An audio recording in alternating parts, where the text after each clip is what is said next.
kokią dalį mes atsikasim, mūsų fantazijų, energijos ir investicijų klausimas. O sakykime, ar nebijote visgi eiti į Varšuvos biržą, kurioje yra gana daug stambių žaidėjų ir jūs Lietuvoje, jeigu būtumėt buvę gana dideli, ten būsite tarp vidutinio.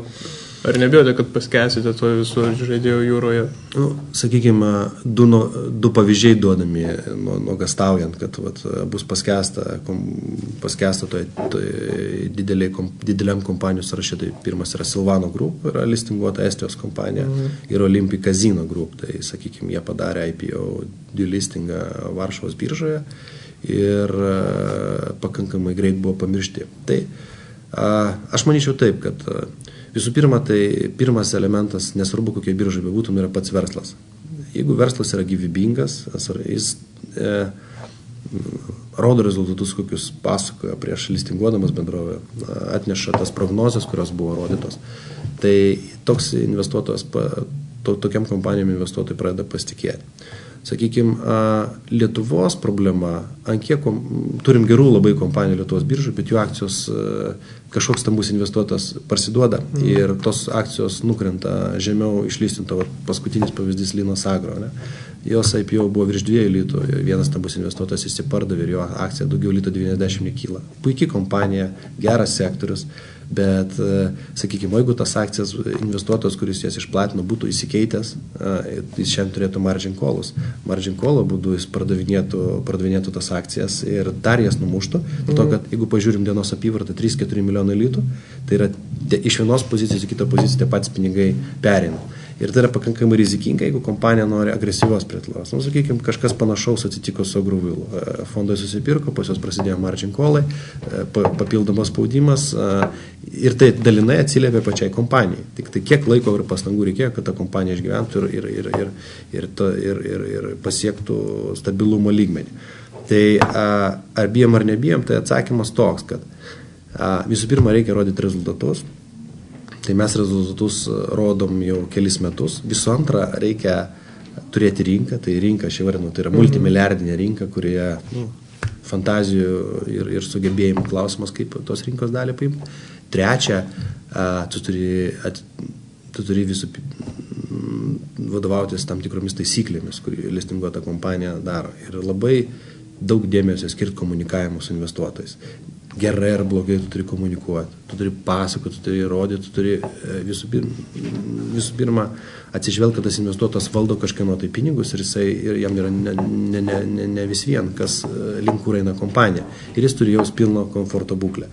Tai kai mes kalbam apie mažas apyvartas, lygiai ta pati Varšuvos Lietuvos birža, Omikso birža, tai maži projektai, mažos apyvartos, per didelį kaštai, kad tą nuolatinę komunikaciją palaikyti. Kai mes kalbam apie biržą, kur yra vienos apyvarta, 1 milijardas zlotų, kas yra 850 milijonų litų, tai to ir kai kalbam apie IPO sumas 100 milijonų, jau tai ir verslas didesnis ir automatiškai galimybė leisti fiksuotus kaštus tam sisteminiam komunikavimui ir sisteminiam bendravimui su analitikam yra gerokai didesnės. Tai dydis lemia ir kokybę.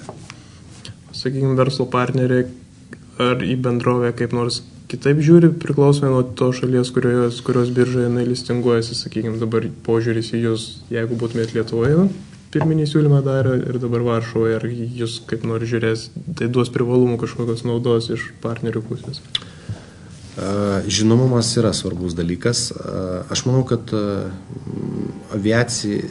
infrastruktūrinė dalis aviacijoje, kai mes kalbam apie lėktuvų nuomą, kai mes kalbam apie oro uostų valdymą, kai mes kalbam apie remonto įmonės, angliškai kalbant capital intensive business. Ir šitoje vietoje yra eilė projektų, kurių mes negalim padaryti, bet dėl to, kad finansiniai šaltiniai yra uždaryti, bankai yra per maži Lietuvoje ir 100 milijonų limitas yra, jeigu kalbant apie lėktuvų lizingo veiklą. Ir mums reikia didesnės rinkos. Varšuvos birža listingavimas duoda ne tik, kad tu atsižymi investuotus. Jeigu tu deklaruosi ir atneši tos rezultatus, kuriuos prezentavai prieš IPO, investuotojai tavim pradės pasitikėti. Atsivers kitos galimybės, atsivers finansinių institucijų, atsivers vertybinių ir skolos popierių rinką, kurioje gali sėkmingai įgyvendinti savo projektus, finansuodamas, susidėliojęs finansavimą iš tų išvestinių popierių ir bendraudamas su finansinėm institucijom, nes jie tai vertina kaip papildomos saugos garantą. Tai dydis rinkos lemia tai, kad atsiveria papildomos galimybės. Plus, aš kaip ir minėjau, jeigu tu, sakykime, mes nueitumėm kokias Stokholmo biržą, mes ten verslo neturime. Ir tai būtų pritraukta prie tam tikrų dalykų. Ir mes vis tiek tai negalėtum finansuotis savo verslo. O Lenkija yra kitoks variantas. Mes ten ir turim dalį verslo ir būsime Varšuvos biržoje ir su bankinėm institucijom mums nebus problemų turbūt toliau vystant savo projektus. Juolab, kad tos bankinės institucijos yra gerokai didesnės negu Pabaltyje. Prieš tai patikinote, kad į reguliariuosius skrydžius tikrai negrįšite. Tai kodėl turite patirties, dabar Star One Airlines bankrutavo, lyg ir puikus metas užimti jo vietą. Kodėl nenorite, ar nematote perspektyvų tiesiog šiame versle? Visų pirma, retrospektyviai reikėtų pasižiūrėti, kas pasikeitė per tuos 2 metus reguliarių skrydžių. Tai visų pirma, oro uosto mokesčiai naujom kryptim sumažėjo 10 kartų. Nuo 40 litų keleivių mokestis iki 4 litų. Valstybė pirmą kartą biudžeto eilutė įrašė 15 milijonų paramą. Yra eilė kitų paramų, kuriamis ketino pasinaudoti, kiek aš žinau, ir tas pats Taras, ten vidutinė parama yra 5 milijonai litų. Mažai šaliai, tokia kaip Lietuva, praktiškai turi būti visų valstybės institucijų supratimas, vieninga strategija, ką mes norim padaryti iš aviacijos. Nes galim sakyti, kad tai yra privataus verslo problemos, galim sakyti, kad žemelės blogas ar laivys blogas, o flikas geras ir taip toliau. Ne, yra tam tikrus fundamentalūs dalykai. Oro susisiekimas, toks pats susisiekimas kaip ir žemės susisiekimas. Kodėl mes, kai vairuotojai, nemokam už kelią? Todėl, kad jį kažkas jo statybą apmoka. Prancūzijai mokam už kelią, tai reiškia dalinai prisideda ir vartotojas. Bet mes neįpratę mokėti už kelią, kurį apmoka kažkas. Oro kelias lygiai toks pat, dėl to, kad dar prie viso to dėl oro kelių vyksta didžiulė konkurencija. Šalis kovoja, tyliai kovoja, į kurią šalį pakreiptos oro kelius. Yra labai protingų sprendimų ir tikrai sumanių. Ir Latvija vienas iš jų pavyzdys, ten Skandinavijos šalis kitas pavyzdys.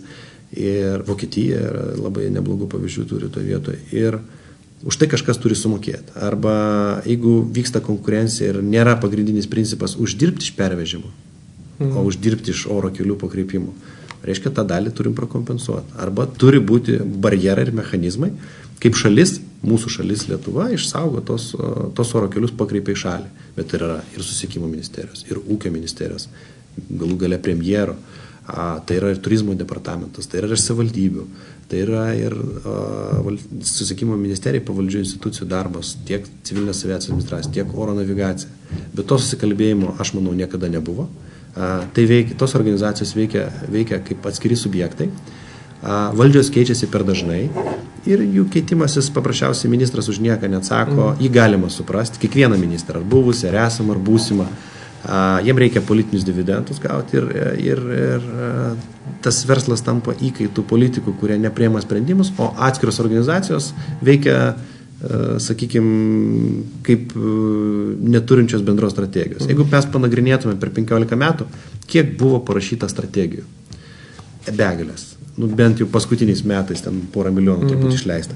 Jeigu mes panagrinėtume, o kokiu principu buvo vystomi Lietuvos oro uostai? Kad įsisavinti Europos pinigus gerai, bet tada vystymas prieštarauja pagrindiniai taisykliai, kad oro uostas turi apriepti kuo didesnę teritoriją. Tik tada jisai gali pritraukti kuo daugiau keleivių. Kai pritraukia kuo daugiau keleivių, jis sukuria industriją ir infrastruktūrą vežėjam. Jeigu Vilniaus oro uostas turi catchment area 800 000, o Rygos oro uostas turi catchment yra 5 milijonus, tai mes natūraliai sudarėm blogas prielaidas Vilniaus oro uostui. Nėra problema, kad mes suinvestavome Kauno oro uostą ir šiandien konkuruoja su Vilniaus oro uostu. Ir vieno miesto meras su kitu miesto meru kovoja ir sako, pas mane daugiau skrydžių, pas mane daugiau. Netame problema.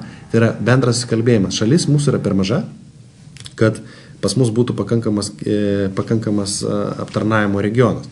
Jeigu paimtumėm tą pačią Lenkiją, Varšuvą, catchment area turi 11 milijonų keleivių, tai mes net padalinę savo šalį į tris teritorijas, mes dirbtinai atidarėm kelią kitiem ir vėl tai yra šalies. Tai verslininkai negali pakreipti.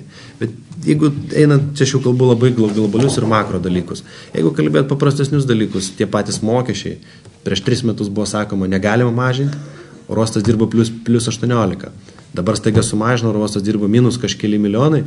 Kas pasikeitė? Niekas nepasikeitė. Ar vartotojas jaučia? Taip jis jaučia. Kleiskė tada, kai buvo plus 18, tie pareigūnai, kurie pabėgo iš darbo, jie šiandien yra niekuo liktai nenusikaltę. Bet nuo čia prasidėjo problema. Ir tas susikalbėjimas pavojingas to, kad Latvijai matom analogiškus procesus. Latvija ir Baltikas nemokėjęs beveik jokių oro uosto mokesčių, turėjęs 6 milijonus latų, 30 milijonų litų paramą biudžete, regioninių skrydžių paramą iš Ventspilio į Naftą, iš Ventspilio į Rygą skraidė reisai, kurie buvo apmokami iš biudžeto, nes tai vienintelis legalus leistinas būdas, kaip dotuota aviacija Europos Sąjungoje, tiesiogiai iš biudžeto. Ne per paramą skrydžio, tiesiogiai duota vežėjai. Ir tos paramos irgi dingo. Ir mes matome Latvijoje lygiai tas pačias problemas, kas buvo Lietuvoje prieš 2 metus. Pagrindinis vežėjas ginčiasi su oro uostu, kas kam skolingas, kur vyksta kalba. Nes jie grįžo į tą pačią situaciją, kur mes buvom. Tai daryčiau išvadą, kad mažoje valstybėje, jeigu jinai yra neversli ir jeigu nėra už sprendimus priimantis ir už juos vėliau atsakantis politikai, tai yra per pavojinga veikla. Per pavojinga daryti šitą verslą, nes tai yra ilgalaikis, nuosekliai vystomas verslas ir per metus tu gali tik tai surinkti pinigus ir bankrutuoti. O jeigu nori sukurti skrydžius, padaryti tranzitinį oro uostą, jeigu nori sukurti pridėtinę vertę valstybei, tam reikia ilgo sisteminio ir nuoseklaus darbo ir nuoseklaus valstybės supratimo, ką reikia daryti ir įsiklausyti į verslininkus ir stengtis žiūrėti, kad jie nebūtų savanaudiški, nes kartais ir verslininkai gali pasinaudoti valstybę, aš pilnai sutinku. Bet kur tas balansas, kad valstybė suprastų, link kur vystosi ta aviacija, čia jau reikia žinios ir patirtis. Todėl mes į reguliarius skrydžius Lietuvoje tikrai niekada negrįšim. Galim simboliškai prisidėti ir padėti, jeigu kažkas darys, bet aš manau, kad mes per daug pinigų palikom. Vien per 2008 metus, tai yra 48 milijonus litų investavę tam, kad palaikyti reguliariuosius skrydžius ir dar po to liktai ir kalti likom už viską. Sorry. Supratau. Taigi, ačiū tada už atsakymus. Ačiū, kad žiūrėjote. Gražios dienos.